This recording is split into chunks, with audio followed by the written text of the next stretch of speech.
Écoutez, non, parce que nous avons un président qui, sur la méthode, parle de compromis, mais au final, n'accepte le compromis que s'il arrive sur ses bases programmatiques. Donc, le compromis, c'est Macron.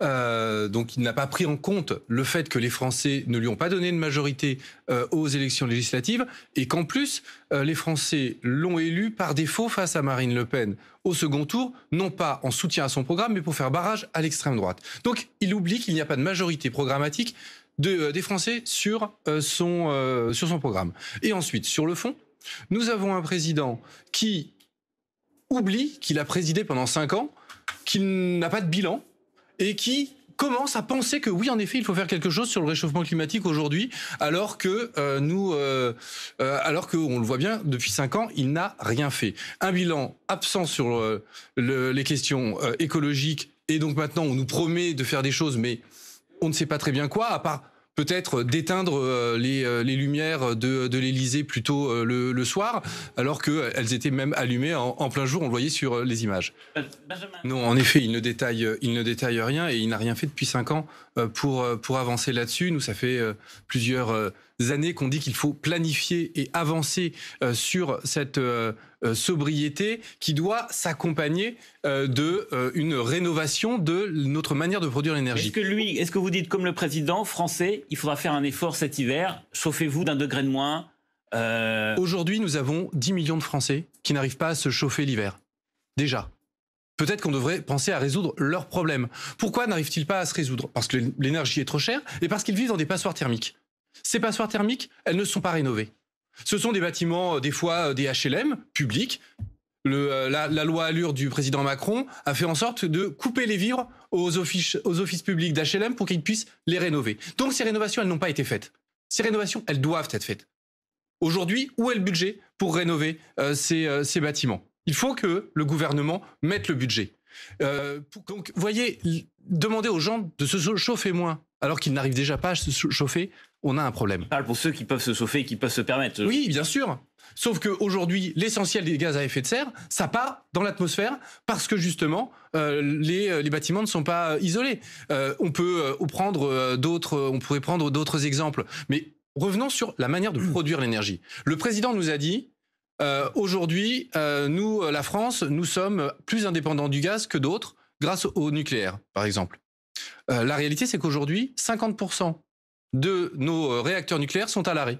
Parce qu'il y a des problèmes techniques qui vont nous coûter des dizaines de milliards à réparer. Et c'est pour ça, d'ailleurs, le président l'a dit en 2 phrases. Hein, il a dit, nous sommes indépendants grâce au nucléaire, mais comme nos réacteurs sont à l'arrêt, nous sommes obligés d'importer. Et donc, heureusement qu'il y a l'Europe pour importer de l'énergie. Non, on savait que ces réacteurs allaient tomber en panne parce que beaucoup sont en fin de vie. La réalité, c'est que quelles sont les alternatives aujourd'hui au nucléaire? Quelles sont les alternatives mises en place par le gouvernement sur le nucléaire? Rien, parce que la réponse d'Emmanuel Macron, c'est toujours plus de nucléaire. Or, le nucléaire, en période de canicule, quand le niveau des rivières baisse, or on sait que c'est les rivières qui refroidissent les réacteurs du nucléaire, eh bien, en plus des problèmes techniques, en période de canicule, quand il y a des pics énergétiques, on est obligé de fermer des réacteurs nucléaires en plus. Donc nous marchons sur la tête. Vous parlez d'alternatives au nucléaire, il a parlé de renouvelables aussi. Très bien. La réalité, c'est que nous avions des années pour nous préparer à la situation actuelle. Rien n'a été fait. Donc aujourd'hui, on va faire à marche forcée ce que l'on aurait dû faire de manière planifiée. Faisons à marche forcée. Mais si nous le faisons à marche forcée, ne le faisons pas porter sur les plus pauvres. Parce qu'aujourd'hui, ce sont les plus pauvres qui ne peuvent pas se chauffer. Ce sont les plus pauvres qui ne peuvent pas se déplacer parce que le prix de l'essence est élevé. Le bouclier tarifaire sert à ça. Prolonger jusqu'à la fin de l'année. Jusqu'à la fin de l'année, et après il sera réévalué. Oui, et qui va le payer? Qui va le payer aujourd'hui si ce n'est nos impôts? La réalité, la bonne solution, c'est de bloquer les prix. C'est de ramener le prix de l'essence à 1,40 € en prenant sur les bénéfices des grandes entreprises. Total, 15 milliards de bénéfices l'année dernière, 5 milliards sur le premier trimestre. De bénéfices, pas de revenus, de bénéfices. Est-ce que vous pensez réellement que ce ne sont pas des surprofits et qu'il ne faudrait pas les taxer pour les redonner aux Français qui, eux, en ont besoin de l'essence pour aller travailler? Bastien Lachaud va donner... Non, attendez. Non, juste, je viens d'être insulté, donc... J'aimerais juste que Monsieur Haddad... Pas vraiment d'insultes sur le plateau, mais... quand même un peu. Il a dit le principal groupe d'opposition avec lequel il souhaiterait travailler. Non. Ça, si, ah oui, si c'est le principal groupe d'opposition avec lequel il veut travailler parce qu'ils sont d'accord sur leur programme libéral, d'accord, c'est pas ce qu'il a dit. Il a dit que le Républicain était le principal groupe d'opposition républicain. Ce qui veut donc dire que la France Insoumise, selon vous, n'est pas un groupe d'opposition républicain. J'aimerais bien savoir pourquoi. Alors, moi, je vais vous dire. Oui, dites-le vous moi. invitez Jérémy Corbyn, qui a protégé les antisémites en Angleterre pendant des années quand il était au parti travailliste. Donc maintenant, nous sommes antisémites. Alors, moi, je vous dis juste. Vous dites quoi? Je vous dis que dites-le, non, mais dites-le précisément. Quand Jean-Luc Mélenchon tient les propos qu'il a tenus, par exemple, sur des organisations juives comme le CRIF, qu'est-ce qu'il a dit? Donne des leçons à la République. Oui, c'est pas vrai? Ah non, je ne pense pas que ce soit Très bien. Moi, je pense qu'on n'est pas là, effectivement, pour commencer à désigner. Monsieur Haddad mélange tout.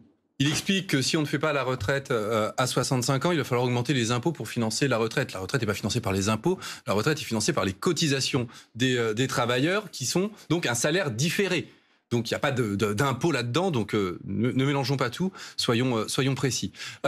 Il dit que les Français doivent travailler plus. Le président l'a dit, hein.